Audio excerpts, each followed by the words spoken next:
Assalamualaikum warahmatullahi wabarakatuh. Selamat siang. Pada kesempatan siang hari ini kita akan membahas penyakit keriting daun. Penyakit keriting daun itu penyakit yang paling sering dialami oleh petani cabai. Nah, pada awal video ini kita nanti akan membahas secara teori dulu. Kita bahas pada benang merahnya dulu, apa sih yang menyebabkan keriting tersebut dan bagaimana cara mengobatinya.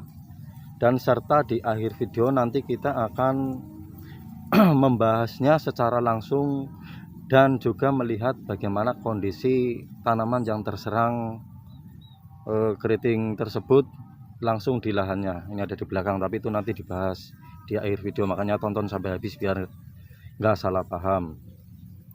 Yang pertama, keriting daun pada cabai itu disebabkan oleh hewan namanya trip. Trip itu hewannya kecil, biasanya bersarang di balik daun atau di tunas muda pada tanaman cabai serta di kelopak bunga. Hewan ini tuh mempunyai mobilitas yang tinggi sehingga kalau tidak cepat diatasi itu penyebarannya sangat cepat. Trip itu menyerang dengan cara menyedot cairan yang ada pada daun sehingga daun nanti itu efeknya akan timbul bintik-bintik putih. Lama-kelamaan akan menjadi keriting dan rontok. Yang kedua itu namanya tungau. Tungau itu hampir mirip seperti trip, cuma dia termasuk kutu-kutuan. Dia juga sama menyerang daun-daun yang masih muda atau tunas-tunas yang masih muda dengan cara menghisap jaringan mesofil pada tanaman sehingga proses fotosintesis pada tanaman tersebut menjadi terganggu. Padahal kita sama-sama ketahui bahwa proses fotosintesis pada tanaman itu adalah dapur utama untuk menghasilkan buah. Jadi sehingga secara garis besarnya kalau dapurnya itu sudah rusak, dapurnya tidak sehat, tentu tanaman tersebut akan mengalami kendala dalam pembuahan. Yang ketiga itu ada namanya kutu daun. Kutu daun itu cenderung lebih besar daripada trip dan tungau. Terus pergerakannya juga lebih lambat, jadi lebih mudah ditangani. Dan faktor yang terakhir itu bisa karena kurang salah satu unsur makro yang tidak dipenuhi seperti magnesium sulfat dan kalsium, itu juga bisa menyebabkan keriting, atau kelebihan salah satu unsur juga itu bisa menyebabkan keriting. Tapi di sini kita fokus pada keriting yang disebabkan oleh serangga dulu. Untuk yang keriting disebabkan oleh kekurangan atau kelebihan nutrisi nanti kita bahas di video selanjutnya. Nah, yang pertama yang harus dilakukan kita adalah mengurangi serangan dari serangga tersebut. Yang pertama kita bisa menyemprotkan abamectin dengan merek dagang apa saja. Kita cari yang paling murah saja, nggak usah yang mahal-mahal, boros. Yang kedua itu ada imidacloprid. Itu sama, merek dagang apa saja, yang penting imidacloprid. Terus yang ketiga ada bahan aktif diaventuron. Ini yang kemungkinan paling mahal. Yang paling mahal ini diaventuron. Cuma memang lebih ampuh daripada yang lain. Tapi tetap kita cari yang paling murah, kita fokuskan pada bahan aktif. Nah, pestisida tersebut nanti kita spray atau kita semprotkan 3 hari sekali itu secara rutin dan bergantian, jangan dicampur.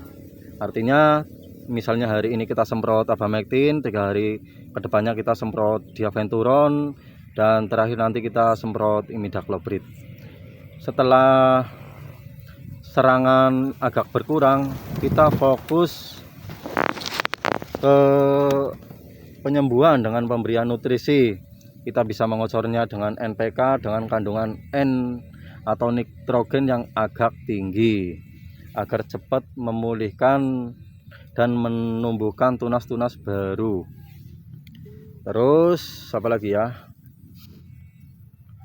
Kita juga dapat memberikan kalsium dengan cara dikocor maupun dispray. Tapi yang perlu diingat adalah pemberian kalsium ini tidak boleh dibarengi atau dicampur dengan pemberian kalium. Kalium ini kan yang jelas ada pada pupuk NPK. NPK kan itu nitrogen, fosfat sama kalium. Nah, ini dipisah sama kalsium. Soalnya kan memang ada teori yang mengatakan kedua bahan tersebut ini tidak boleh dicampur karena cenderung antagonis. Jadi nanti salah satunya itu ada yang kalah. Jadi lebih baik untuk cari amannya kita bisa saja, atau misal 5 hari hari ini kita kocor NPK, terus 5 hari ke depan kita kocor kalsium, itu nggak apa-apa. Atau kalsiumnya pun disemprot pada daun juga nggak apa-apa. Oke, itu secara teorinya. Sekarang kita lihat langsung di lahan, bagaimana sih kondisi tanaman yang terserang serangga tersebut dan bagaimana cara mengatasinya. Oke, kita ke lahan langsung. Ini udah ada di belakang. Ini adalah salah satu contoh tanaman pasca terserang trip tungau dan kutu daun, tapi ini udah mulai pulih.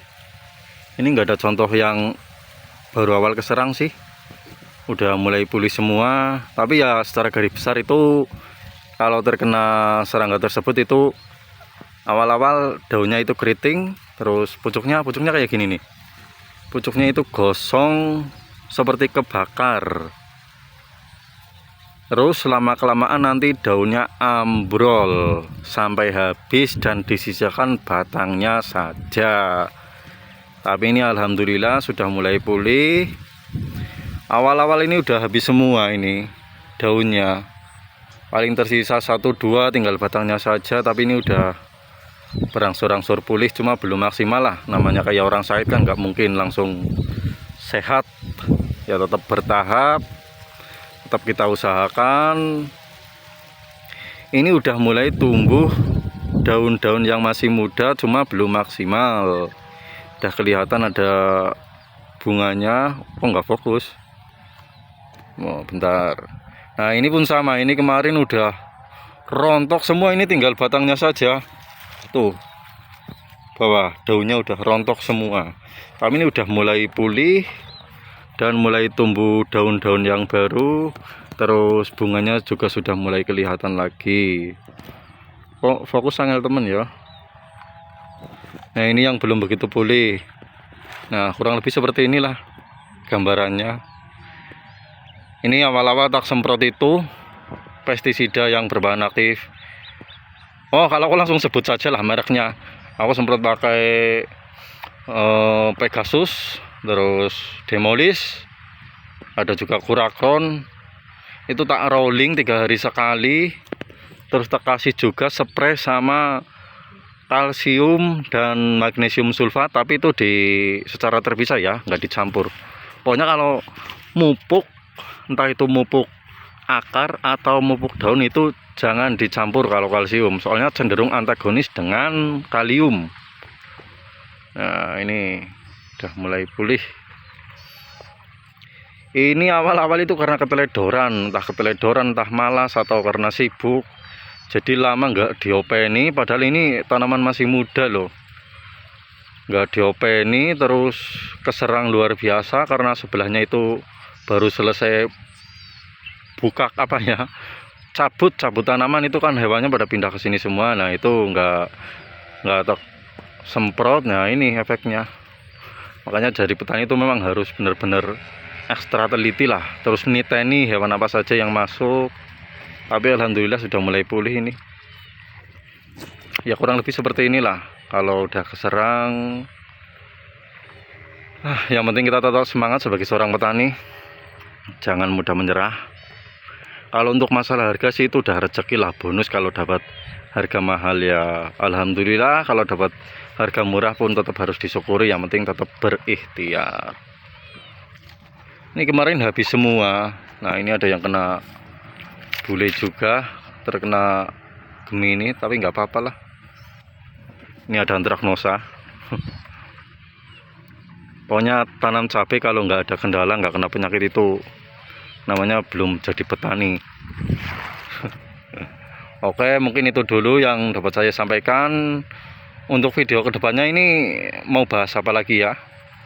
Silakan yang menonton video ini mungkin mau berkomentar atau mempunyai usul membahas apa yang berhubungan di pertanian, nanti kita bahas di video selanjutnya. Terima kasih. Assalamualaikum warahmatullahi wabarakatuh.